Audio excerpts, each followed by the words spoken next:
Почитувани, никој нема право да се коцка со идентитетот, традицијата, историјата и културата на Република Македонија. Никој нема право да се коцка и како влог да ги става името на државата, граѓаните на Република Македонија или тоа што ни го оставиле генерации пред нас, кои не ги жалеле своите животи само за да се изборат за суверено парче држава во кое што ќе бидеме своји на своето. Никој не му дал право на Зоран Заев да се коцка со името и уставот. Зоран Заев може да се коцка и како влог да ги става фабриките на вице, моторите кои што ги вози, плантажите со марихуана или камионите кои ги ангажира во рек Битола. Но не смее да става како влог нешто што не е негово. Почитувани, за Зоран Заев промената на уставот кон обезличување на еден народ и креирање на нова држава без минато е коцкарска игра.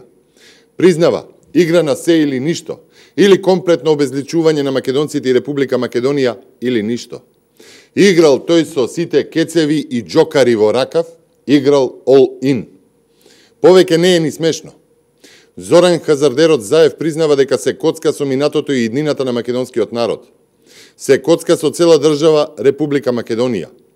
Како влог во коцкарска маса, на коцкарска маса ги става идентитетот, народот, историјата, културата, трагедијата на децата бегалци. Илинденското востание, Асном. Зоран Заев признава дека ова е игра на се или ништо.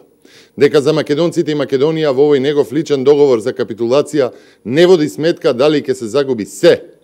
Се што значи Македонија, македонци, македонско, што ќе се загуби идентитетот, што ќе се загубат сите македонски институции преку кои македонците го докажуваат идентитетот пред светот. Влогот му се граѓаните, мирот, стабилноста, границите на државата, неделливоста на територијата на Република Македонија. Почитувани, наместо вакви лудости, Зоран Заев и СДСМ мора да признаат што се е прифатено од грчките барања за амандмани во уставот и што е тоа непријатно во заевото all in. Зоран Заев мора да каже какви ќе бидат измените и што предвидуваат амандманите од Грција за преамбулата, за членот 3, за членот 49 во уставот на Република Македонија. Дали преамбулата на уставот на Република Македонија ќе биде полна со фалсификувани факти, дека македонскиот народ и останатите делови од народи се бореле за создавање на Северна Македонија? Дали ќе се бришат одлуките донесени на Асном за создавање на самостојна Македонија? Или ќе пишува дека референдум од 1991 година бил за Северна Македонија, што е фалсификување на историјата? Заев мора веднаш да одговори што се бара од Република Македонија за нејзината граница. Дали се бара да се откаже од нејзините граници или од нејзината неделливост и неотуѓивост на територијата? Дали амандманите согласно членот 7 од договорот од Преспа, владата прифаќа дека ниту има македонски народ, ниту има македонски јазик надвор од границите на територијата на Република Македонија?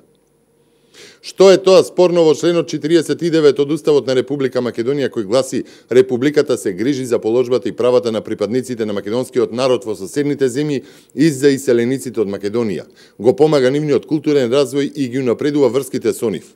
Републиката при тоа нема да се меша во суверените права на другите членови на другите држави и во нивните внатрешни работи. Овој член е веќе менуван на грчко инсистирање 1992 година. Почитувани, и денеска ќе повторам. Овие измени и фалсификување на историските факти во Уставот нема да завршат тука. Тие ќе бидат темел за менување на се она што ќе го работи Грчката комисија за долгогодишно ревидирање, бришење на учебниците, картите, на бришење на архивите, за фалсификување на државните, но и на личните и на семејните сеќавања на трагедиите и борбата за Македонија. Затоа овие прашања заслужуваат одговор, за да можат граѓаните да донесат правилна одлука како и што ќе прават на 30 септември. Владата треба да е искрена и да им каже на граѓаните дека на 30 септември не одлучуваат за Европска Македонија, туку дали ќе се обезличи македонскиот народ и ќе се создаде нова држава, која што ќе се вика Северна. Доколку Заев нема што да крие, нека излезе на ТВ дуел со председателот Христијан Мицкоски и нека ги отвори картите. Ви благодарам.